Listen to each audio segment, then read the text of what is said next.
And today is the 12th of the... Yeah, the 13th. 13th. Oh, 13th. No, you're right. 13th. Okay. So, they're both rolling? Oh, everything's rolling right now. Okay, wonderful, wonderful. You just take a seat and we'll get started. Thank you. It's gonna be... Okay. Yeah. Well, Wilson, thanks for being here. Thank you. I'm trying to compose myself right now. Yeah, don't worry, man. As I said before, feel free. I always tell my guests, just be calm, be casual, just a regular conversation. But what I want to begin with is that I'm on the last page of this notebook. And I got this notebook like right before I went to Paris. And I didn't know you then.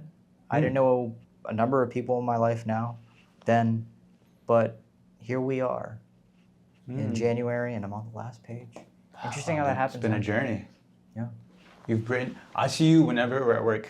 I see you like whenever you're talking to people, and there's something like interesting that catches your eye. You like bring out the notebook and you start writing on it. And I remember when I first saw you doing that, and I was like, he just brought out a notebook out of nowhere. It just spawned in.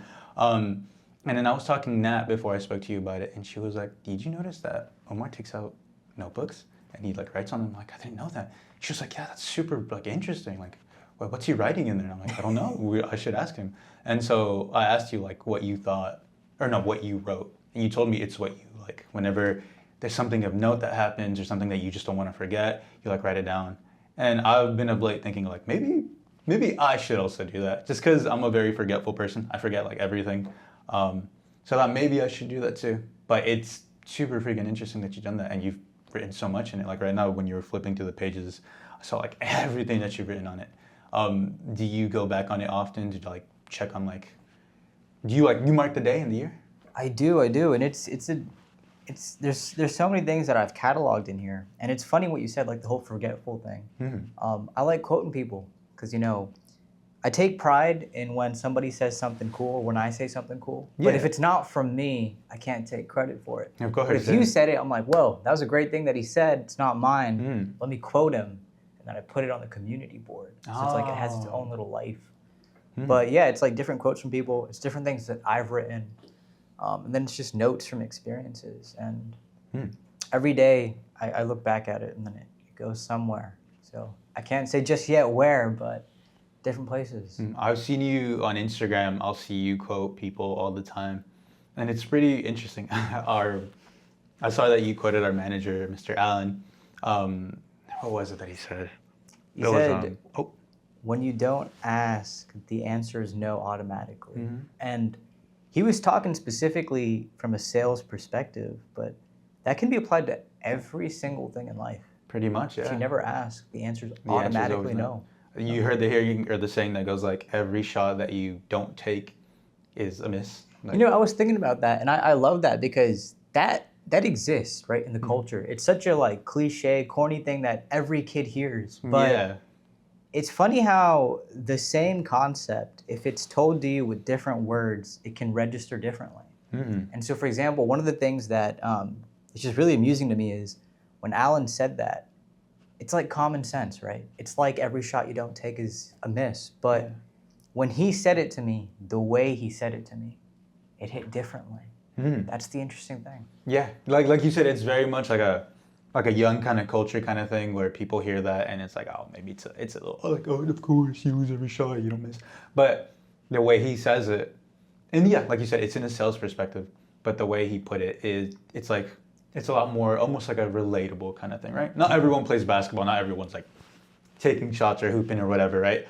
But in the way that he put it, you never ask or you never say anything that you're hoping you'll get an answer to, then you're just never gonna get it. Right? Yeah. So if you ever wonder about something, you desperately want to know what it is. Of course, basis on basis kind of thing, but for the most part, right? You don't ask, you'll never know, and the answer will always be no. Right? Yeah, and that's easier said than done. 100%. Believe me, it definitely it saves time. And I had another friend on the podcast a few years ago, Sam, and he said something very, very useful to me one time. He's like, man, if you think about it, all the corny stuff is true. And that has lived in my mind since then, because he's right. All the corny stuff is true. and that means it should be paid attention to. Yeah.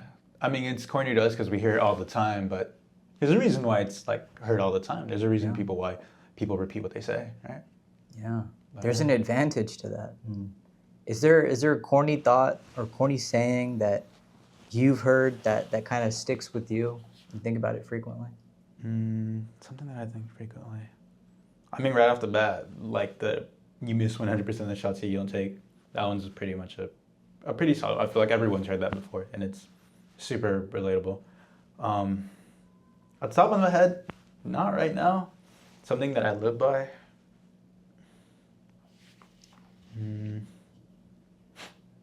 Can't think of any at the moment.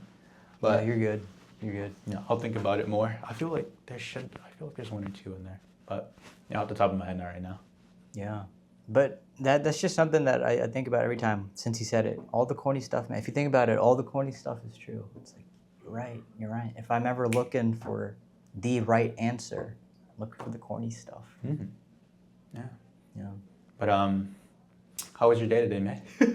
How are you doing? How was last night? Did you sleep well? Did you eat? What's up? Yeah. No, it's been fine, thankfully, and I hope yours has been as well. Yeah, mine was last night. I was watching. Are you a big fan of movies? Would you say? Have you ever seen the movie Dune? I have. Really? Do you like it? When I saw it, it just confused me. So, I've been watching the movie with a close friend of mine, and they really loved the movie. And so there's a story to all this. So, before first let me tell you what happened. So, we watched the first movie, beginning to like maybe 30 minutes left, because we were watching it at nighttime, and we both got sleepy. So we're like, we'll finish the movie tomorrow. And so we did. The movie is, I'm in like the videography field. I like to, the whole setup here that we have right now, right? Yeah. I'm very much into videography, photography, editing. Whenever I'm watching movies, I like to look at like how possibly they could have shot this, the angles, what lighting they used, how they could pull off shots. And Dune is like it's an amazingly shot film. It's like visually so entertaining because every shot that they do has some kind of care to it. And also just the world itself. Like, I am not a fan usually of like desert-like biomes in movies and video games, but Dune's like environment is very interesting. Especially, I don't know if like the armor that they have looks really super cool. And I was told once that Dune and Star Wars kind of have like almost like a rivalry thing kind of going on, which is like which one inspired which.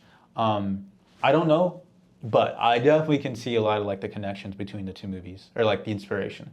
But I feel like you would fit in that universe. Your style and everything, even the hair, your aesthetic is very Dune. Thank you. But where I was going with this is that super well shot movie, but I don't know what's happening. It's a very politically, it's got a lot of like political things going on, and it's kind of hard for me to follow. So like I'm still watching, I'm entertained. It's visually really entertaining, but I just don't know what's going on. I don't know what's going on half the time. I feel like there's a number of movies like that where the culture kind of just tags along the bandwagon of hyping them up and watching them. But I wonder, do you really understand what's going on? Yeah. I haven't seen Oppenheimer, right? That's my disclaimer. I haven't seen it either.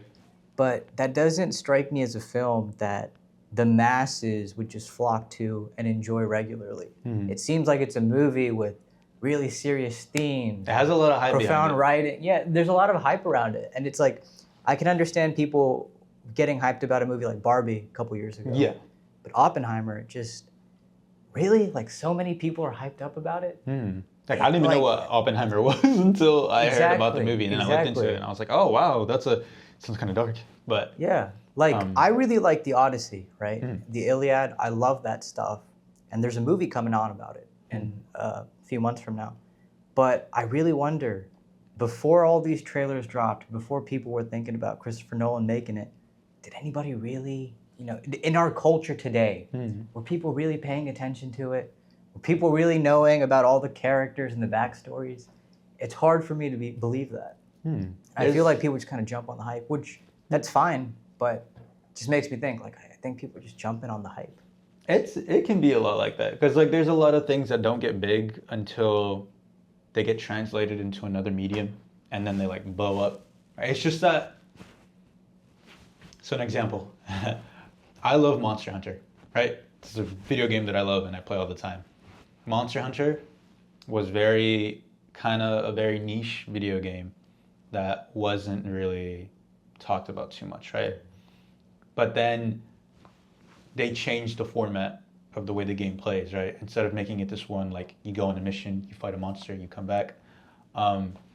They made the environments and they made the look of the game much more realistic, a little bit more grittier, and just gave us like big expansive worlds that we can explore. And it reached out for a whole new, like the game was popular in Japan, but it wasn't really popular in the US until Monster Hunter World, when that game released. And then that brought a whole new like audience of people because they changed up the formula a lot, right? And so I just feel like, another example. That's a really good point, by the way. Another example. You know what Fortnite is? Yeah. So a lot of things in Fortnite become popular, or not popular, but they become even more popular because, let's say, like prime example, Dune, right? I don't think many people knew about Dune until the movie came out, right? They put that in that medium, and people are hyping it up, and so other people are like, wow, this is being hyped up, I should go check it out. And then they become fans, or maybe they become haters, or whichever one. But that movie or that book that originally was gets that exposure because it went to a different format, like a movie format. Yeah. And Fortnite kind of does this thing where like they have a lot of crossovers, and so they bring in like characters as characters from movies and shows as skins, and then because of Fortnite, they become even bigger. Well, not saying that Fortnite directly impacts how big they get, but I feel like it definitely helps. Like, I don't know if you'll hear like a lot of memes where people will be like, "Oh my God, it's Spider-Man from Fortnite. It's Batman from Fortnite, right?" Travis Scott from Fortnite, literally. Yeah. So it's just that when you put something in a medium that has a broader appeal, I feel like that'll, it'll bring people and a bigger audience to becoming fans. And so like Dune, I knew Dune before the movie, and I'm gonna get to that. I knew Dune before the movie, but I feel like Dune is definitely a lot bigger now because of the movie rather than just the books themselves. Because, and like with reason, because I feel like movies, for me personally, it doesn't go for everyone, but I personally, I like watching movies, and I don't really like reading books. So like seeing something visually is a lot more entertaining and a lot more captivating. But with Dune, what I was saying, like to bring it all the way back to Dune,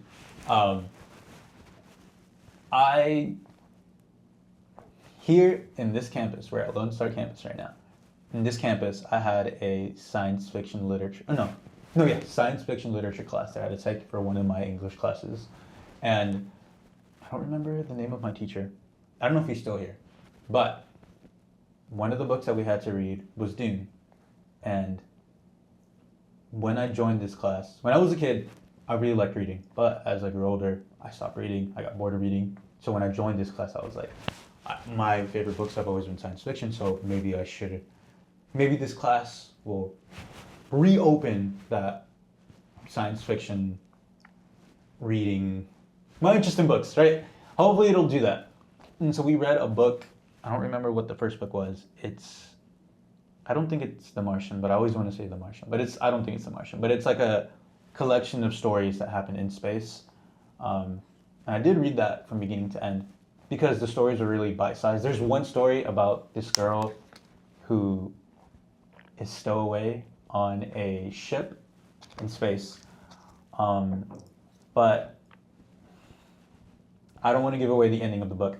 But she's not supposed to be there, and because she's there, the crew is in danger of losing their oxygen before they can do whatever they need to do. She's taking up oxygen, and because she's taking up oxygen, everyone in there will die unless someone is kicked out of the ship, thrown into space. So the whole story is like the moral dilemma of this little girl is here on this ship. If we don't get rid of at least one person, everyone will die. Someone has to leave because this ship only has enough air for a certain amount of people. That was planned. It wasn't planned to have another extra person on there. So the whole story is the moral dilemma of who gets kicked out, or if there is another resolution to where everyone can live. Now, I don't want to give away the ending. It's a pretty good story, and it really captivated me. But all this to say, that book that I read was fantastic. Then we read Dune. I read Dune. So what would happen in that class is that the class was almost little to no assignments. We had book essays every once in a while, but the main point of the class it was a book club. Essentially, everyone showed up to class. The teacher would sit down. We had assigned readings, right? Read chapter 3 to chapter 7. And then once you read that, the next day, when we're all in class, we talk over about what we liked about the chapters, what we didn't like, what our thoughts were, and the professor would ask us questions and what we thought about it. So when we read Dune, I tried so hard to read it. I didn't understand anything. I didn't understand a single thing that was happening in the book. And I really wanted to like it because everyone was reading it and everyone was having a good conversation about it. Everyone there seemed to be genuine fans of the book, but I felt like I was the only person in the class who wasn't like enjoying it because I didn't understand what was happening. And so what I started doing was that I stopped reading, but because I knew we were going to get hit with questions, I would read this website, it's called like Spark Notes, where they take a chapter of a book and they summarize it into bullet points. So before class, every day, I would read through the Spark Notes and the bullet points so I could participate in class without actually reading the book. So that's what I would do. And at one point, not to spoil anything in Dune, but at some point, a major character dies, right? And it just so happened, usually the professor wouldn't really go be like, Wilson, what do you think about this chapter, right? Usually I just kind of tag along someone else's opinion where they'll be like, this was awesome. And then they'll be like, yeah, that was really cool, dude. I love that part. And then that would be my participation grade because I participated. So I would never directly talk about anything. I just kind of tag along on someone else's thing. But on this particular day, and it just so happened to be the day that I forgot to read through the Spark Notes, my professor asked me, what did you think about this character's death? Now, I didn't know the character, or I didn't recognize the character's name. I had no idea if he was a good guy or a bad guy. I don't even know if Dune really has that kind of moral dilemma, right? But I didn't know what to say. I didn't know what I could say. Because if I said the wrong thing, probably the professor would be like, do you know what we're talking about? Did you read it? And I would have to be like, no, sir, I didn't read it. And I was stuck between guessing or telling the truth. So I was like, all right, I'm just going to Hail Mary it. And so whenever the professor asked me, what did you think of this character's death? I told him, the death was way too good for him. Like, he had it easy. He should have probably gotten a worse stuff. I just took a wild guess that based off the character's name, he was probably a villain. Thank God Almighty, I was right. He was a villain. And my professor went, yeah, the death was too good for him. And the class was like, yeah, he should have gotten a worse death. And everyone started, a whole conversation sparked. And I'm over here in the corner going, oh, yes, yes.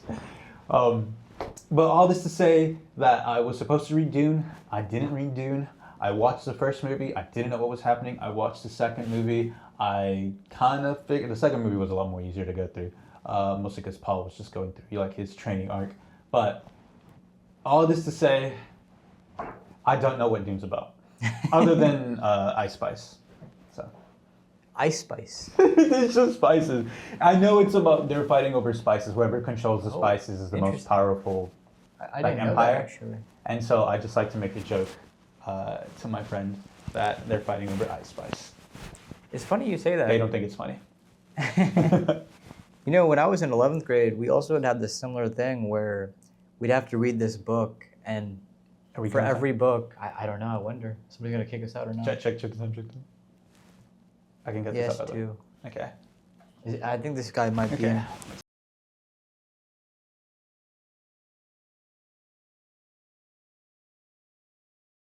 Okay. All right. Well, sorry, folks. We kind of had to move rooms. The room that we were booked in ran out of time, so we had to change the room that we're going to record in. Yeah, it's all good. These sorts of things happen frequently, you know. It's funny. One of the things I was telling one of my friends is, anytime I try really hard to force something to go my way, it usually doesn't work out that way. But if you just go with the flow, things may work out the way you want them to. They may not work out the way you want them to. But you're still okay because you're kind of on like a cruise control, just going with it. It's better to work with what you can other than trying to control factors that you really can't and overstress and absolutely, you know, just kind of feel down overall though. When if you go with the flow, a lot of time things can even turn out even better than what you were hoping for. Yeah. Do you have an example of that when you went with the flow and something worked out for you better than you hoped? You hit me with all these questions and I don't have any good answers for them at the moment. I'm not. Like I said, okay, it's just shooting the breeze, you know. I don't have a very good memory. I forget things pretty easily. I'm kind of scared because I probably should be doing word games because I don't want to be hit with like dementia at 30. So probably should start doing some mental exercises, you know. But it's all good. I'll be fine. Just if I do like what you do with writing with your notebook, I think that'll help me a lot too. But I should also write down things whenever they come to mind because it's such a useful thing. And like I do sometimes on my phone, if something really is like I don't want to forget this, I'll write it down on my notepad on my phone. On my phone. But having a notebook like that you can just pull out, write down is a lot more convenient than having to go through my phone and open the app, put it in, and then you know. Yeah, you know, doing this, by the way, and also for me, like, I'm a writer, but this is a tangible reminder that I'm a writer when I have this on me. It's like, oh yeah, that's what I do. And so it makes it easier to participate and pay attention in real life. Because there's just one thing I remember hearing from Jordan Peterson one time where he's like, if someone is saying something and you're bored, the problem is actually you, because what they're saying is actually really interesting. It's just a matter of paying attention. Yeah. And he's got, one of my favorite quotes actually comes from him. He says, to pay attention is the highest compliment. It's to pay. Yes, 100%. Yeah. I truly believe that if someone has your attention, or if you're giving someone your attention, what more do you want? Because you are being the central focus of literally what they're doing at that point in their life. You are that focus. So I had a conversation with my friend Renee recently, and I told him, dude, everybody in this world just wants somebody who tells them you ate. In what sense? In what sense? You ate, like, you know, it's just like a compliment. Oh, I see what you mean. Yeah, yeah. Like, dude, you freaking killed it, dude. Yeah, everybody in this world just wants somebody who says that to them. Like a hype man, essentially. But you were talking about, and I don't mean to turn the subject, but you were talking about before we were kicked out, in 11th grade, you were made to read books, or you were... Yeah, it was a similar story to yours, where in 11th grade we were forced to read books, and I remember just kind of sitting in a circle, and there's this book called The Autobiography of an Ex-Colored Man, and I didn't read it. But we'd always have to like get in this circle, and everybody share your thoughts, and you had to say something. It's part of your grade. Yeah. And I was like, you know what? This is a roller coaster. I'm going to get it out of the way as soon as I can. And so I was the second or third response, and I said something. And I was like, hopefully that works. And then this other guy, he ends up saying, well, that's irrelevant anyway, because this happened in the ending. And I was like, what? But luckily, it sparked its own conversation. Yeah. And so people just kind of forgot about what I said, but I still got the participation grade. Hell yeah. Yeah. We can cut that, by the way. I didn't mean to say that.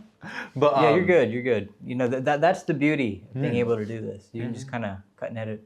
But what I wanted to say was that, do you ever have those moments, and like what you showed me right now, do you ever have those moments where you are in a situation where you want to participate first, not necessarily because you're excited to participate first, but because it's kind of like, I'm gonna do this now, because if I do it now, I don't have to like be scared about having to do it later. So like, I'll give you an example. Back in Lone Star, where we are right now, in my philosophy class, there was this, I had this professor, and I don't remember her name either. She was really cool though. She plays PlayStation, but she's a philosophy teacher. And philosophy was super interesting. I really liked philosophy. But at some point, we had to present an argumentative presentation where we talked about a certain controversial topic and argue against it and try to prove our point, right? So people talked about how if robots will ever have souls, or if AI is alive, if abortion is, I guess, technically right or wrong, just all those like really controversial topics, and we would talk about them and present our argument, right? I went with the beautiful argument.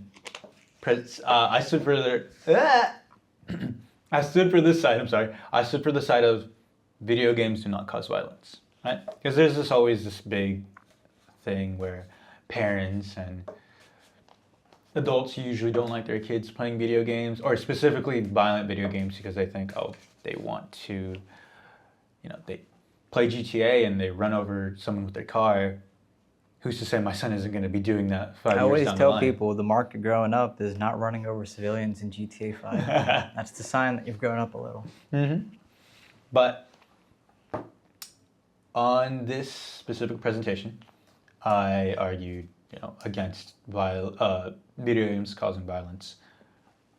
But I've always been a very, not nervous presenter, but my jitters do like hit me before I go up.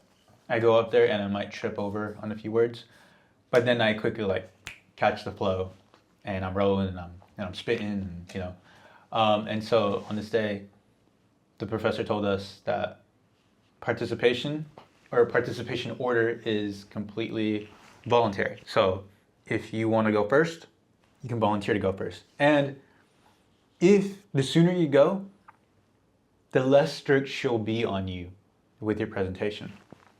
And anytime I'm in like any kind of presentation situation, or any just kind of situation where I have to publicly speak, and there's a chance to volunteer to go first or second, I'm always like trying to jump to be on it, because a lot of the time when someone goes first or second, they kind of set the bar in a way of like what the presentation, it's kind of like, can I make my presentation even better than his, or mine will be worse than his? And you kind of like compare that to the reaction of the professor. Like if someone goes first and the professor doesn't like that, you're like, all right, well, if I can do something better than him, I think I'm good. Or if someone goes up and does a presentation and the teacher likes it, then you say, I either have to match that or go above that. And so whenever the first presentation usually goes well, at least for me personally, I don't think this is for everyone, but for me personally, it's always been, I have to match that or I have to go above that. And a great way to keep people's attention has always been like comedy, right? People like a comedian. So on this, I didn't go on the first day. I went on the second day though. We had a whole week, every day was like 2 to 3 people presenting. And so I went on the second day. The first day, 2 people went. One of them was really funny. They were really a good comedian. They were talking about how robots will never have souls, or how AI will never be alive, essentially. So he got like, he made it really funny. The class laughed, and I was like, I gotta make my presentation like his. And I already had kind of like wrapped up my presentation in terms of like what I'm gonna say, the script. But after he went up, I went ahead and kind of like goofed it up a little bit to make it funny. So on the day of the presentation, I went first. And my jitters are like, I'm like, I'm nervous. But I went up And I don't remember exactly how my presentation went in terms of like the order of how I presented things, but one thing that has always stuck with me, and I feel like stuck with everyone in that classroom to this day, I strongly believe they'll never forget this ever in their life. I changed the intro from something a lot more professional to something a lot more comedic. And so what I did was that I went up and I went, "Hi, my name is Wilson Benitez. I am here to argue as to why video games don't cause violence." And then I straight up like started yelling at the class and being like, "Are you dumb? Of course video games don't cause violence. They're just games. It's not real life. How could anyone think that?" Right? And I was doing the whole like, have you seen the meme of the guy going like this and they got like the shock face? Essentially that's what I was doing, acting like this is ridiculous. Why do people think this? It's stupid, it's dumb. You're dumb for thinking that.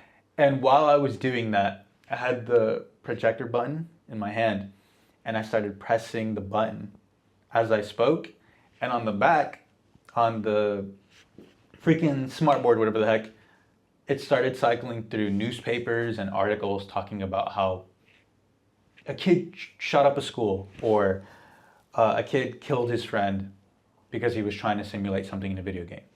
So as I was saying, "Oh, this is dumb and stupid," I was presenting counter evidence on the wall behind me.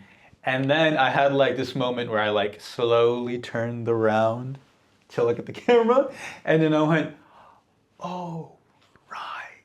Okay, so I guess we need to talk about this a little bit more." And that was kind of like the hook. And I had everyone like laughing, chuckling. People were kicking their feet up in the air. No, they weren't actually. But it was a very entertaining display, and I'm pretty proud of it. I had everyone's attention, and then I got a lot more like professional, and I started throwing a little jokes here and there.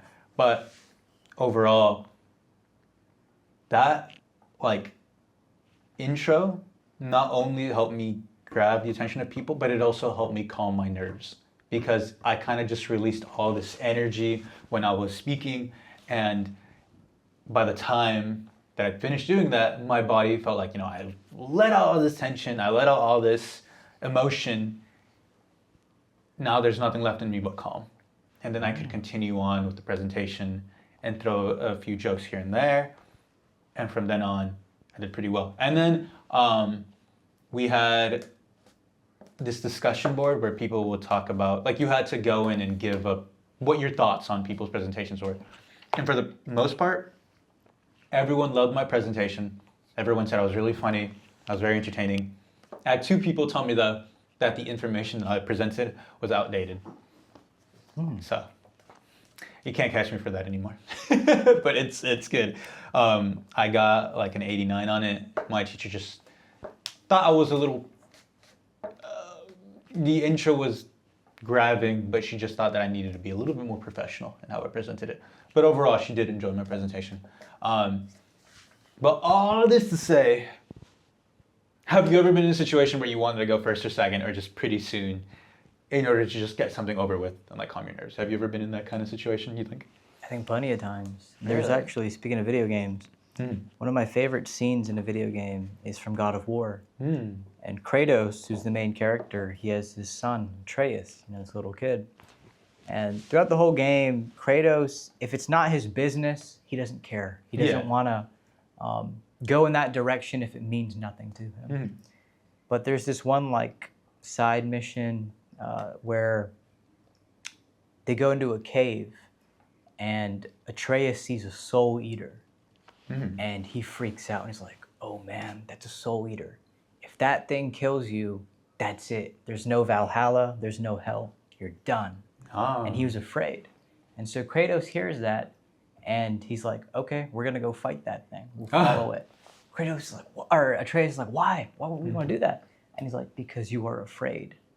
And so he this didn't mean anything to him at all. It's a side mission. But he's like, "You know what? This one moment, we're gonna walk in the direction of fear because you're afraid." And that's just a really beautiful lesson to me, because I think in my own life experiences, the quicker and the more closely I walk in the direction of my fear or next to it, the more bravery just kind of comes into you. The more easier you can like overcome it, you think? Yeah, and it's like pebbles, and they stack up over time. It's like you start looking back, like, oh well, I've done this before. You go on enough roller coasters, maybe that fear dies down a little. It won't disappear forever because you're only human, but you get better down at quite a bit. handling that fear and not being as scared. And your experiences equip you with that courage. Exactly. Yeah. You're a lot more readily available to take over this fear, even if it still kind of like bothers you, but you can still like work with it, overcome it. Maybe the fear will always be there, but it's no longer a problem anymore or a major thing that bothers you. You can easily just go through it. Because exactly like my presentation, even now if you told me to go present in front of a class right now, I couldn't tell you, because I've given many presentations before, I couldn't tell you that I'd just go and be like, hey everyone, what's up? This is my presentation and I'm ready to tell you all about it. I can't go in with that kind of energy. That day I did because it's what helped me get over, right? That kind of like nervousness. But I can't just use that for every presentation, right? Especially like if you're trying to do something way more professional, I just can't go in guns a-blazing, yelling and being loud. I have to be more professional. And so while I can't say that I could just go in and do a presentation and not have any fear at all, the presentations that I've done in the past have much more equipped me to be much more well prepared and a lot more composed when I'm giving a presentation. And the more deeper I get into the presentation, the more I find my composure, the more I find my confidence, and the more I have control of the situation. And that's the benefit of doing things that don't matter. Because even if they don't matter right now, it's like that pebble stacking. It's something for the future. Like, this might not have a huge outcome or consequence right now, but if I can overcome this, or even if you like fail at it, it still equips you with that knowledge for the future. I know how to handle things better. It puts you in a lot more of a better place to deal with things in that kind of situation. Yeah. But yeah, it's do you have any like examples of like any moments where you've been in that kind of situation where you've done this thing so many times and it didn't mean anything at the time, but because you've done that, later on, you're like, oh, this experience I got, it's helped me so much more with this. Do you have any examples with that? I think many, and I think one that I could narrow down on is just talking to people. And I think I have this ability, thankfully, where I can kind of flip it on or off on command, where maybe there's an introverted side of me or quiet side of me where if I don't really feel like interacting with people, I can be completely confident on my own. There's this fear I think people have where they can't go into a restaurant and eat by themselves, but that's just something that is totally normal for me. Like, I don't mind it. But on the inverse, like if I need to become really extroverted and just kind of like show interest in a person, talk to them, I think also, thankfully, it's like flip a switch and you can make it happen. Yeah. I feel like I have that switch to some extent. I don't consider myself an extroverted person, but I don't consider myself introverted either because I enjoy talking with people. Well, a compliment I wanted to pay you actually is that I've noticed that I really like your work ethic. And what's interesting about it is you're very serious in front of strangers, and that's normal for human beings. But it's interesting because it's like you've got this great work ethic, you've got excellent customer service. Thank you. But if that customer ran into you, because you're strangers, they wouldn't see that. They would just see a serious face, not wanting to interact, minding your own business. 100%. And I think that's very interesting because it's like they don't know it, but this person here really does care. Yeah, it's when I'm in public, I've been told I have a resting B-word face. I don't smile too much whenever I'm not talking to someone. I just kind of have like this like. And there's an advantage in that, isn't there? I guess in the sense that like, if I don't want people to come and interact with me, if they see my face like that, it's like usually, because I've had so many people tell me before I met you, you didn't look nice at all. You looked very mean, and I was very scared that if I said something to you, you might be rude to me or something. And then when they get to know me, a lot of people tell me that I'm one of the nicest people they've ever met. And I'm flattered a lot. But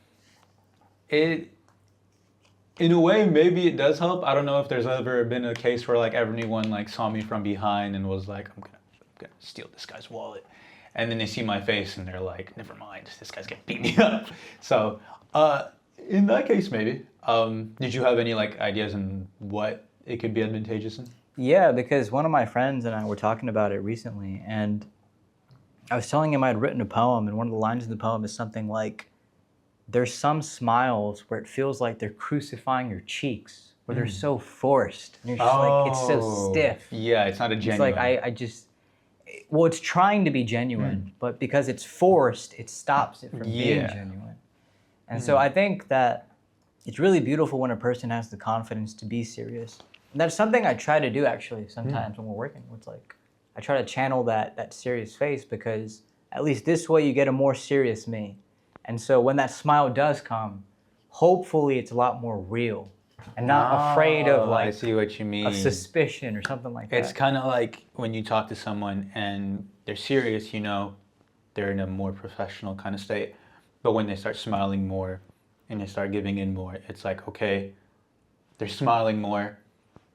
They seem more comfortable. I think I've reached a point with this person where it's gone beyond just professionalism, and we're actually starting to become something like friends, right? Where if you're talking with a customer, you're professional with them, but when you start talking about what they're doing that day, or they're any more shopping to do, or anything like that, that goes beyond just, hi, let me bring you what you were looking for, or let me help you with what you need to help with. It gives them this more sense of a connection between each other, because you're no longer talking professional.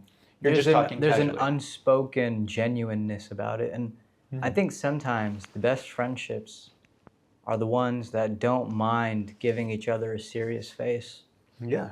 You know, like any pressure to smile, it just takes something away. It does. It really does. Because it's like you're trying to be genuine, but in trying to push You that. want to be genuine, but it just... So like if you can't be, or like if you're in a place where you can't smile, you shouldn't try to force that smile. You should just let that smile genuinely come out when it's going to, right? Rather than just try to always present the smile. And you might be genuine, but a lot of the time it can come off as a little fake, right? Yeah, and that's a tricky road to walk, because again, you want to be, right? Yeah. But sometimes forcing too much of that, it just elicits suspicion. And I was telling this joke to some of my friends. I'm like, the cheeks of Zoran Mamdani, they're just so like, I don't know how he does it, but his cheekbones, like he's just got this wide smile. It's impressive that a person can pull that off. Yeah. Because that's difficult. I get tired. I get tired too. What I mean? I get tired of smiling. It's kind of like in Coraline. We've talked about Coraline, and you actually I are love that looking movie. like Why? Why? But you know how mad. like the other mother, she stitches his smile that one time that she goes back. It's like, wow, that sucks, and then just pull that off and just relax. There's a real beautiful thing to have an emotionless face sometimes. Yeah. I mean, when you mentioned that before, I was like, I wonder what he means by that. But now I'm getting much more better of understanding. Yeah, it's just be genuinely you and don't force anything or push any kind of emotion, or essentially don't push any, like, smile. You want that to be a real genuine thing when people see your actual genuine smile, rather than just them seeing you smile all the time. Especially because they're always smiling. When is it actually a genuine smile if this person is always smiling? You know, when is it that I truly made this person smile, or they're actually enjoying or having fun? Because if the baseline is that they're always smiling, when is it truly genuine? And maybe there's an exception for a few people. Maybe they're always smiling because life is truly like joyous. I feel all the like time. some of those must exist. Yeah, I believe so too. Yeah. But I feel like for the vast majority of people, having a smile on your face at all times isn't something that would actually be genuine. It's just more for presentation. But yeah. I love let this that one. come out. Oh. Sorry. No, I you're wanna cut good. you. You're good. Go ahead. I was just going to say, just let that smile come out genuinely when the time is right. Yeah. And it'll be so much more impactful to someone than if you just always have that smile on. But go ahead. Some people, they've trained their smile to be like a weapon or like a sword. And one of my favorite lyrics from a Smashing Pumpkins song, Billy Corgan says, "Disarm you with the smile." And it's true. People can disarm you with the smile. They really sometimes. can, yeah. Your senses, your guards, they're gone. So, yeah. But there was another point that I wanted to hit, and I already forgot what it was. We were talking about smiles, talking about genuineness. I'm trying to like reel it back. I feel like we kind of, what were we talking about? Talking about smiles, talking about poker face, talking about I want to ask you, work ethic. Oh, do you ever feel like you have to prove yourself to anyone? yes, all the time. It's I've always considered myself not very creative or very talented in any capacity. Like a lot of people. Me. Thank you. Because people have a lot of talents, things that they're really good at, and I've never really had something that I could say I'm exceptionally good at. I love video games, but I can't say I'm really good at any except maybe Mario Kart. I don't have too many like real life accomplishments, right? Like I graduated high school, not the highest GPA, mind you, but I graduated, and I've been kind of off and on in college. I've been working part-time jobs. Soon I'll be going into a full-time job. I used to play clarinet. I couldn't play it now if you told me to, but even back then I wasn't like crazy. I was like fourth chair. Squidward inspired you. No, he really did freaking good. But I play much better than he does. I'll let you know. Or I did play a lot better than he did. But I've always liked to draw, but it's always been kind of difficult to actually draw anything that looks good. I see so many like people who are really good at many things. Specifically, like at our job, I see you, I see Gustavo, I see Nat, I see Richard, I see all of you who are just so good at speaking to customers and having this connection with them. And like I'm really grateful for what you said about my professionalism as customers, but I really wish I could do that because Gustavo goes to a customer, talks with them, and he's very attentive to every need that they have. But he also tries to connect with the customer. He's like, I like your shoes, I like your shirt. Oh, what do you need this blazer for? Are you going anywhere special? Are you going to a wedding, kind of thing? And then the conversation starts going and starts flowing. I think I've told you before. I've never, as long as I've worked at our job, the person that most people ask for most of the time is Gustavo. People will ask for Gustavo all the time. They come in and be like, "Hey, is Gustavo in? You know, he helped me last time. He helped me find this thing." And I'll be like, "I'm so sorry, sir. He's not in today."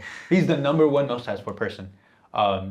Nat is like, she can become best friends with anyone. She's so good at connecting with people. She helps them, right? But anything can turn into conversation with her. She's really good at talking with people. And people also often come back to see her. They'll be like, you know, is the girl here? Is that, you know, your assistant manager, is she here? Like they love Nat. And Richard hasn't been here for too long, but Richard is so freaking good at talking with people. He's always freaking like, he's so jolly. He's got just like this positive energy about him. But he's also very like attentive to a person's needs, right? He's fantastic and he's really good at talking with customers. And then you, like I can't tell you how many times I've gone to the counter or the register and you're talking to a customer. And every time I come back, you're like talking to a customer and you're like, yeah, man, no, Paris is like fantastic and like the water is so nice and beautiful. And then I'll go to the back and I'll come back and you're talking to another customer. And you're like, yeah, the book is really interesting. It has so many elements to it that I really like. And I go back and I come back. And then you're like, no, I've always wanted to wear a chain like that. It's so beautiful. It's like you're always having some kind of connection with a customer. Every time it's a different conversation. I'm like, wow, like I wish I could do that. You always have something that you can find in a customer and like drag out that conversation and speak with them. And you're just really good at that. You're just really, and I'm like, I hope that one day, I don't have to be exactly that way, but I really hope that one day, if I'm ever talking to someone, or a customer or just anyone, I can get to that point where I can just be like, I like your shirt, sir. Are you a fan of this band? And then just try to connect it and inspire into that conversation. Because you go and you talk to a customer and you're talking about one thing at one moment, and I go back to the back and I do whatever I need to do, and then I come back and you're still talking to that same customer, but the conversation has shifted to a completely different topic that you guys weren't even talking about before. And it's just so impressive. Like, it wows me every time, dude. You're like exceptionally good at talking to customers, and I hope that I can get to that point one day, because all of you, you're all so good at talking to people. And that's one of the biggest things that I want to at least try to, bring this all back. It's one of the biggest things that I want to try to, like, I'm trying my best to improve with things, right? Because I don't really have anything that I consider myself good at or talented at. But I'm in this environment where constant people come and talk, and they want to talk. And I do my best to try to have a conversation. And I've gotten way better. I'm significantly better at conversating with people than I was when I started the shop. But I'm still not to the point where I want to be quite yet. And I feel like if I can get to that point, I can at least say, maybe I can't do any of this stuff efficiently or as good as other people, but I can at least have a conversation with you and have it keep going on and have it be this person where, like, maybe Wilson isn't that very good at things, but I know if I sit down and I talk with him like we are right now, we can have a good, genuine conversation. And anytime I'm talking with Wilson, there's never a moment where it's boring or it's, the energy's gone down. Like, he may not be good at a lot of things, but damn if we can't talk about video games for like 3 hours straight, that kind of thing. So I just want to get to that point, and I want to get to that point where I can do that with, and like, a lot of people don't really like to talk, right? You don't ever try to force a conversation out of someone, but if someone's willing, I want to be able to take that seed and make it grow into a full conversation, and who knows where it ends, right? Like, when you talk to customers, you start talking about one thing, and then it ends up to another completely different topic. So I want to get there, because usually when I talk to people, it's like, I like your shirt. It's really nice. Where'd you get it? Oh, I got it at the store. Oh, it's really nice. I like shopping there too. They got nice clothes. You'll be like, yeah, that's really nice. And I'll be like, yeah. And then, boop, boop. Here's a receipt, and that's it. And like, the conversation dies. So I want to, like, find a way or become better at turning it into something more than just that one topic that we're talking about, and then it dies down. Because that's kind of where I'm at right now, where back then, welcome in, sir. Taking these today? All right. I'll get you checked out. This is your total. Have a great day. Take care. And now it's like, hi, welcome in, sir. I like your shirt. Or, oh, wow, I like your hat. Where'd you get it? Oh, that's really cool. I've been there before. I think it's really nice. I got this. Yeah, okay, all right. You have a great day, sir. Nice meeting you. Bye-bye. So I'm growing, but I want to get there, because you meet a customer and you just have this whole conversation. Like, I just can't. Like, it's fantastic. It's phenomenal. And I'm sorry, I know I've been talking for a bit, but No, you're good. You're good. Well, thank you kindly for the compliment. And of course. First thing I'd say is, like, thank God, man. I think it's just like a God-given thing. But I think what it has to do with is just genuine interest in the person. Yeah. Like, if you're genuinely interested about a thing, that is the easiest way to get into a conversation. So that's my tip. But what I wanted to say about you was, I learned this from an Australian YouTuber. He said, if you make 2 plates of food, give the nicer one to someone else. Yeah. Right? And I try to live by that. You demonstrated that today with the cameras. You're like, man, the nicer camera is for you. And I really appreciate that. Yeah, of course. What I want to tie that in with is, what I love about your positivity is, 1, it's truly contagious. And 2, there is something you're really good at that I think most people could be better at.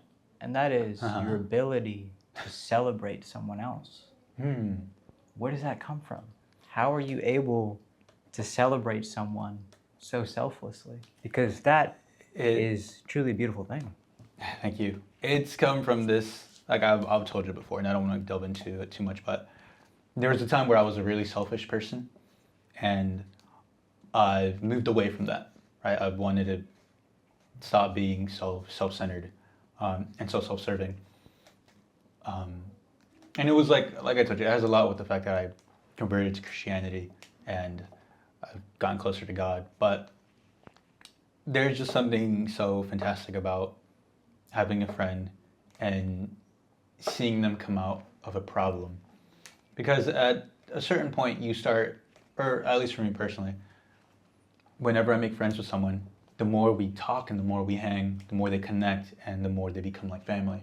Right? As much as you would love to see your brother succeed, that's kind of how I feel towards my friends. Where like when their victories, they're my victories, right? But that hasn't always been the case because there's still like this selfishness part of me where sometimes someone is sad or they're happy and I can't quite connect with them in that kind of sense. And I've told you about it. And it's just that lack of emotion that sometimes worries me a bit. But I know that I've been growing more because whenever someone succeeds or whenever someone fails, I can be there for them to celebrate their victories or be there for them whenever they're at a low point in their life. And that's beautiful. That really is. And actually, it's reminding me, I'm not Christian, I'm Muslim, but there's this thing in the Muslim tradition where the Prophet, peace be upon him, said, none of you truly believe unless you love for your brother what you love for yourself. Mm-hmm. And that's what we're talking about, especially with the whole plate thing, with like the nicer camera. Like that, you can be there for someone in their highs, and then you can also empathize with them in their lows. Mm-hmm. It's I can't exactly say at the point where I started to feel that way, but I can say it was something that wasn't there before. Where back then, someone they achieved the victory. You're like, yeah, good for you, man. And that was kind of it, right? Or if someone's at their low, I'm like, well, dude, I hope things get better. And that's just kind of it. But now I feel so much more to try to help someone, whether they're low or just hype someone up whenever they're at a high point. And you really have that because I remember a few days back, like it was kind of a drab day and I just felt it. But when I walked in, you're like, Omer, welcome in, man. How's it going? And your positivity. Thank you. It really hit me. I remember that. And you have that. You frequently have that. Thank you. It's just that upbeat positivity. Whenever you're at work and you're kind of just doing your own thing. Like everything is more fun with a friend, And like seeing you come in, it's always like, oh yes, Omar's here. Let's go. And I love how you said that. Now let me ask you. Everything is more fun with a friend. Is there someone that you want to make your friend, but they're not your friend quite just yet? In my life currently, not really. I'm trying to think. Because there's so many people we know, and we're like, I wish I had a better relationship with that person. Because think of all the wonderful things we could do together. I have a good example for you, but it has a very sad ending. So, about 2 or 3 years ago, I still attend the same church, but we have a new location now.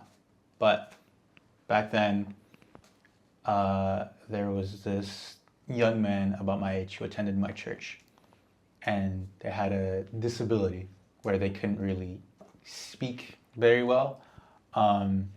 Their vision was kind of impaired. They were deaf. And everything that they did was through sign language, right? And I remember him being very, like whenever I would see him, right? I was like, oh man, like his life must not really be the best, right? It must be really hard to go through what he's going through. Because, we're gifted with vision, and maybe our vision isn't like 20/20, but we can still see, we can still hear, we can still talk, we can still connect with people, and at least people can understand us. But anything auditory that would come out of him was mostly just sound, right?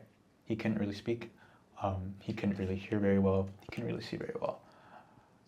But I really wanted to connect with him because he just had this like energy. Whenever he'd see me, he'd like come over and he'd hug me, and he would like start doing his sign language, which I didn't understand because I didn't know sign language.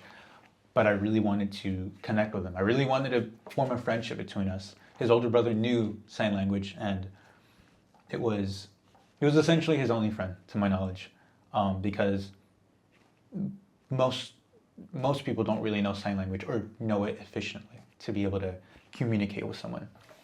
And so I thought I should try to learn sign language.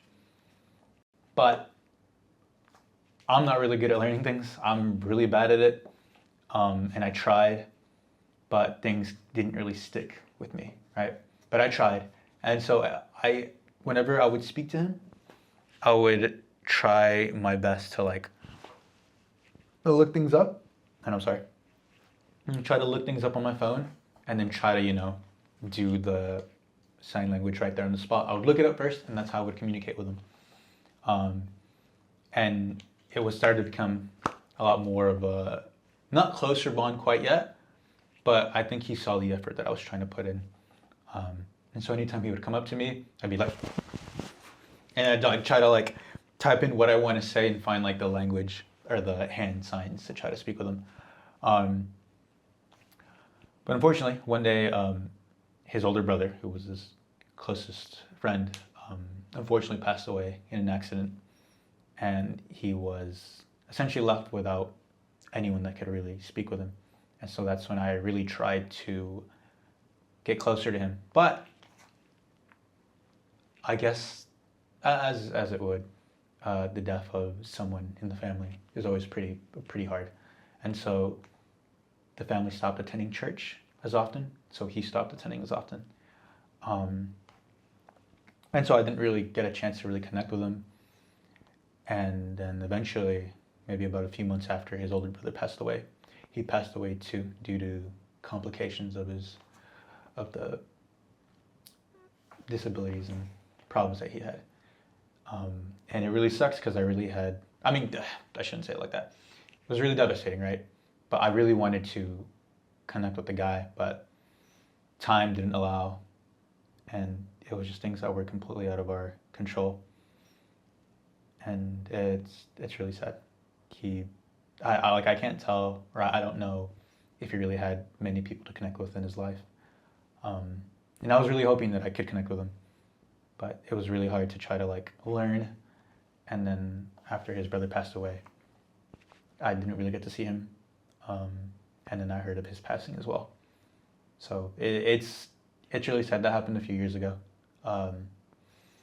I wish I could have gotten closer to him and we could have had some kind of genuine friendship going on, but time didn't allow. I'm sorry, I don't mean to bring this to like a more sad note, but it's just the first example that came to mind. Someone I would have loved to have connected with. It makes me curious. Do you ever feel like a stranger to people that are familiar with you? Sometimes. Because, like I've said before, sometimes I don't feel like the things that I do are 100% genuine. I do them more because I believe that's what the right thing to do would be, right? So a lot of time when I'm familiar with people and I do a certain action, sometimes it's not genuine, sometimes it's just because I know this is the right thing to do. I've gotten way better at it, right? Like I've told you, what I feel now towards someone would be like something that I wouldn't, like a few years ago, that wouldn't have existed. So like, if you were to fall right now, or like if you were walking and you scrape your knee, back then I would have been like, oh, dude, let me help you up. Let me get someone for you, right? But now I do my best to be like, oh, dude, let me go bring some towels right now. I'm gonna go get someone right now. Dude, don't sit down right here. And like, I do my best to try to like assist you. And maybe back then I would have done the bare minimum, or maybe even nothing at all, depending on how close of a friend I'd even like consider you. But I've gotten way better at that now. I think I'm in a much better place. I think I'm a lot more genuine now. And I feel like most interactions that I have with people are genuine. But there's still that part of me that sometimes feels like Performative. something that I've done. Exactly. Does it feel like a performance to you? Sometimes it does. But it's gotten like way better. Like it's so much more in a better place than I was back then. Like I said, it has to do a lot with the fact that I converted to Christianity, and I just have more of a want to connect with people and form a friendship. And like you said earlier, like it's so much easier for me to feel happy for someone or feel sad or connect with someone when they're at a high point or a low point. But at least now I feel like I've gotten better at that. What keeps you religious in a world where being religious is unpopular? So anything that I've done or anything that I've accomplished in my life, I've always prayed. I've always prayed to God that I've always told him, I know that you're here with me, even when I'm scared to do something or even when I have fear. Maybe in a world where I didn't believe in God, I don't know if I'd have the courage to do things. But I get the courage to do things because I believe in God. I believe that God is there with me, that he's holding me by his hand, and that whatever I do, he's there with me. He's there to protect me. I've also had a lot of spiritual things happen to me in life. A lot of negative spiritual things happen to me in life. But it's also just the things that I've seen him done in my family. Like at one point, my family was, the IRS was on us, but my parents specifically were in trouble and they were going to be sent to jail over something that they didn't do. But my mom stayed devoted to God and prayed to God, and we got out of the situation completely fine and unharmed. But it was a very scary moment in our lives. I came out of the wound like almost dead, but I'm here and I'm fine. My mom had a lot of pregnancy problems with me where the doctors believed that either I would die or she would die or we would both die. And there's just been so many moments in my life where I've been in a situation where, perfect example, I had gone on this trip to meet some friends at a different city, and we hanged out, and it was a lot of fun. When I came back to my house, there was this moment, and like halfway through the journey, it was about an hour and a half drive. Halfway back, my car's lights like started flickering on the inside. The car seemed like it was about to shut down, and I was on 99, so not exactly the best place to be at. But I made it home completely fine. And like the moment I made it home, dude, I'm not lying to you, my car just went poof, just turned off. Like it knew it was home. And it was like, I can rest now. And wow, it turned off. And then I had this other time where my coolant cap broke off at some point when I was driving, and it like emptied out. And I drove my car for maybe 2 days consecutively in a different city. And when I finally came back home, I didn't come to realize what was wrong with my car until we popped up the hoodie and saw that I had no coolant water. So I'm surprised I'm alive, but I am. And it's those moments where I'm like, God has really like protected me and guided me throughout my life. Why do you think it's hard for people to be religious? I understand a lot of the time when people pray and things don't turn out the way they do. I've always believed that God has a plan for all of us. But it's your relationship and devotion to God that I think greatly impacts how things will play in your life in terms of like when you pray, right? If you pray for something and you don't have this connection with God, likely it won't go the way you're hoping, right? But I believe the more of a closer relationship you have with God, who knows? You never know, eh? You never know. But I think the more of a tighter relationship you have with God, God hears your prayers, and He has a plan for all of us. And if something happens and it doesn't happen in the way you were hoping, it's because this isn't what God had planned for you, and He has higher, better plans for all of us. But I understand, like, people pray and people have a lot of questions of the Bible. And I'm still like I'm a Christian, but I wouldn't be able to just explain everything to you in the Bible or why things are the way they are. So I completely understand, and I don't blame people if they don't believe in God or people are atheists. I don't blame them at all. And I've always said that everyone is like, I don't judge anyone, whatever they believe or their beliefs, right? And I'll never force my beliefs onto anyone else either. Because a lot of the day, it's our beliefs that give us the strength to like move forward. And you don't want to take that away from anyone or make fun of it. Like, we shouldn't make fun of anyone regardless, but you try to make ill of something that someone believes in, you could possibly ruin that like engine that keeps them going, you know? That's a beautiful way to put it. Anyone. That's a beautiful way to put it. Because maybe someone believes that peanut butter sandwiches are their God, and that belief is why they're going to be like the next president, you know? It's like, I don't want to judge anyone or wow. make I'd fun love to of see a whatever. movie on that. That is wild. It would be a very entertaining, interesting movie. But that is, you know, I fully believe in God, and it's played a huge part in the person that I am now. They always say,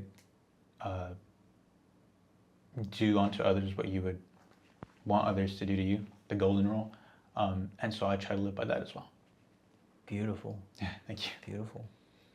Wow. Another thing I wanted to talk to you about is how sometimes people and places, they trigger different versions of you. Mm. There's two places in particular in Houston that trigger a whole lot of nostalgia in me. Mm. One of them we're in right now, which is Lone Star. It does for me too. The other one is a place I've also seen you at, the Outlet Mall. Yeah. But it's interesting because I've noticed this with people in particular, places too, but people in particular, where you run into someone from your past and you're like, whoa, wait, but I'm not this person anymore. Mm-hmm. You know, I've changed, I've grown, I'm different. And so it kind of feels like an anomaly or a glitch when you run into them or you go to those places. And it's just interesting to me. Mm. Yeah. In that kind of, not exactly what you're talking about, but kind of similar in that sense. The person that I am now, a lot of people that meet me, like, you've met me the way I am. Mm. The person I was before was very different. And I have a lot of people who... We would have just given each other mean looks. Yeah. Just sitting across the table, you know. But there's people who still don't see me for who I am now and still see me as for who I was back then. Yes, I've had experiences like still that too. Feeling where like Yeah. they see that I'm different, and whether it's because they haven't seen enough of me in this new light, or it's just maybe just, you know, once you've done me wrong, yeah, that's it kind of thing. It's hard to alter a first impression, and it really is. I really have had those experiences too, where I feel like there's people out there where they still see me as I was at 14, 15. I'm like, guys, that's not me anymore. Yeah, you were just. But that's all they carry, and that's all they see. That's happened to me to this day still. People still see me as a trickster, kind of like a delinquent. But I'm happy to say that for the most part, most people have taken a more of a open approach to the person I am now. Right? Even there's some people in my life that are still like, really who you say you are kind of thing. But they're open to meeting, I guess, this newer side of me. Yeah. I love that scene in Zootopia where Judy, she goes back to her hometown and she runs into the fox. Oh, yeah. I can't tell you how that scene touched me. He's just like so nice and he's like, hey, how are you? What's up? And it's beautiful because it shows kids especially, people change over time. Yeah. You could become best friends with your bully years later. You never know. Yeah. Yeah. That scene did touch me a lot. It scenes like that where I'm a big sucker for like characters in movies that they go from being maybe this not very good person to becoming an actual person who does good Like, I don't know if you've ever seen the series The 100. It's about a show where the world had gone through a post-apocalyptic nuclear war, and then the world is like in an inhabitable state, and there's this space station that inhabits the last few humans, and so they've been constantly like looking over Earth to see if it's habitable again, and they send 100 like delinquent teens to Earth. I'm sorry, my THs always come out as Fs, but we don't have to talk about that. They get sent there, right? And they're tasked with trying to see if the Earth is habitable. I need to stop saying that word, but it turns out it is, and so they start their journey in trying to like see if there's any other civilizations that are still around, trying to see where they can hang out and live and start a new life on the planet again. And there's this character called Kane, who love that name. It's a cool name. He is in the Galaxy space station, and he's the one tasked with whenever oxygen levels go low, he has this mindset where he doesn't let emotion or anything control him. We have to get rid of 200 people and send them into deep space, because if we don't, we're not going to have enough oxygen for the rest of the people there.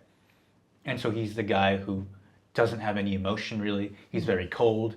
If you have to go, you have to go, whether you're a friend, whether you're a family member, you know, and he's very much like, you know, the picking of people to send into deep space is completely unbiased. It's like a lottery system. If you get picked to be kicked out, it's not because we have any bias against you. That's just the luck of the draw. You know, unfortunately, you can't stick around here anymore. You're gone. So there's this moment in the show where he finally opens his eyes to the fact that he sent so many people to their death, to die into space. And he realizes all the bad that he's done, because there were other alternatives, right? People could have been sent to the planet, but he didn't, because it was more like, this is easier, this is more convenient, this is more efficient, we use less resources. He was that guy who didn't let emotions cloud him, but in doing so, so many other alternatives were kicked out of the way because he was just looking to see what was the most efficient thing that could be done, not really caring about who lost who, if it was someone lost their loved one. He did all these things for the betterment of the quote-unquote space station colony. But he has this moment where he realizes that everything he's done, if he had given it more thought, if he had taken more time to just realize the people that he was hurting, better outcomes could have happened. And it's like the moment where he like loses his mom, where he truly realizes how he's messed up and how he could have done things way better. And from that moment on, he does his best to become a better leader, a leader who hears the voice of the people, a leader who cares truly about what the people think, rather than just doing what he believed was best and more efficient.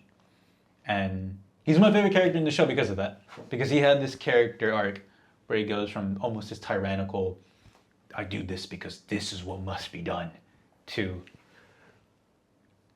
we can find a better way. We can find a way where we can all come out well and on top. And it's a great show. Great show till past maybe season 4, because after that it kind of loses the narrative. But a good show overall. No, I love that you said that. And actually, you know, one of the incidents where you talked about how you enjoyed my conversation with certain customers, this one gentleman, Will Haverly, he said something beautiful. He said, I asked him about rushing. You know, is it ever advantageous to rush? I'm sorry, I just thought it was funny edit.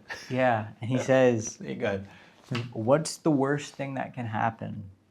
And is there a better way? So, you know, taking that moment to assess your choices. Yeah. Beautiful. If there's ever a way that things can be done better. Because taking the easier route is always like the more tempting, more. Yeah. As you said it right now with the story of Cain, it made me think. Efficiency became a hangman. Mm. It sent so many. So easy because you don't think about it much. You don't have to worry about it.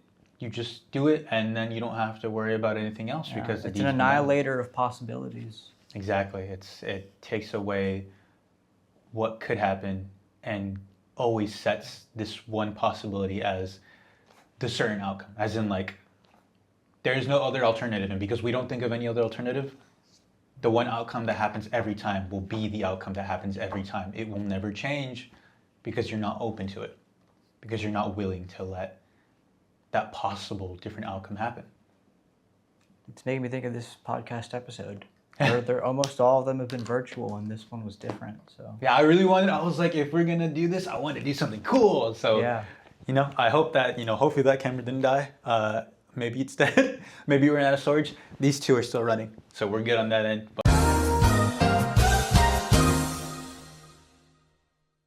But well, in that case, Wilson, I enjoyed this conversation. Yes, I enjoyed it so much too, dude. Do you have any closing thoughts? Anything you felt like you wanted to say but you didn't get a chance to, or something on your mind that you wanted to express? Not much, but I just think that this podcast is really cool. I think it's really cool and inspiring how you set out to, like, I've gone through your YouTube channel and I've watched only one one episode so far. I do want to watch more though.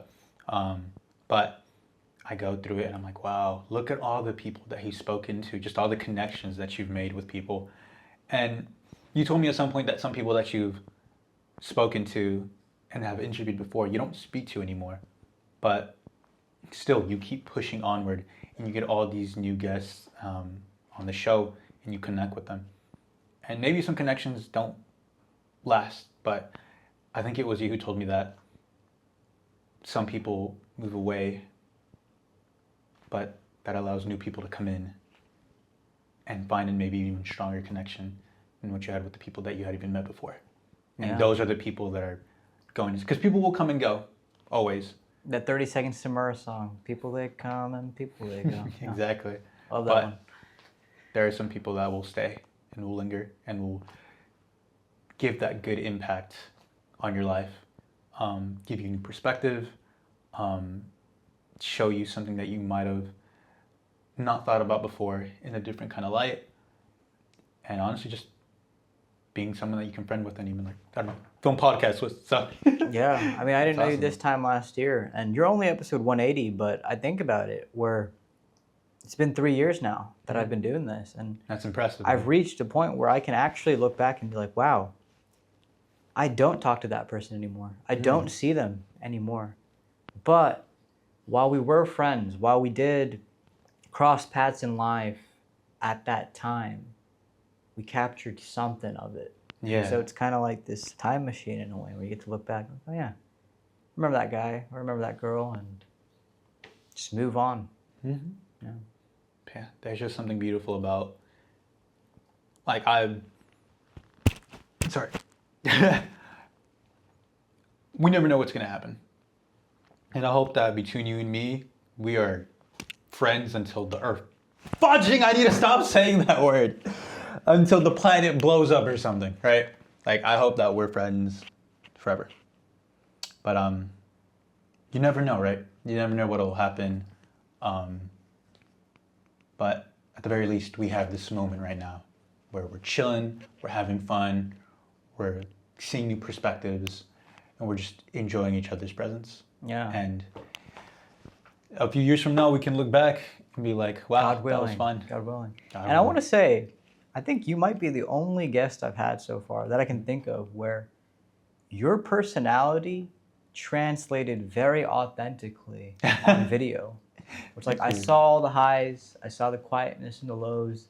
It was all like as if I was just talking to you in real life. Yeah. It translated very smoothly. So good on you for that. Yeah, thank you. When I just don't think about the cameras, just don't see them, just don't think about them. Yeah. I can talk. Because, like, That's how you make movies. Exactly. Because I'm the cameraman, so I'm not usually in front of the camera. So being in front of the camera still kind of gets me like. Yeah. But if I don't think about it and I just try to, it's just us two chilling, just chilling out, having a hangout, then it becomes a lot easier. And then later on, I know when I go back on the footage, I'm gonna be like, oh, but I'm so happy that we did this because it was really fun. And it's something, like I said, that we can look back on and be like, we did that. We had a lot of fun. That was an awesome day. Yeah. Thanks for being here, man. Yeah, it was a good time, Wilson. It was a great time. But yeah, thank you so much for having me. I hope that you can have me sometime again in the future. But do you have any closing remarks? Anything you want to say to the viewers or to the camera before we go? No, I think that's about it for me. Appreciate you being here. Thank you. Of course. Thank you, man. Appreciate you too.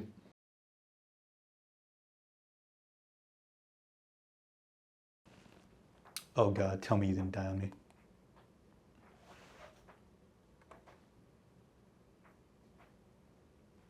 Don't tell me you died.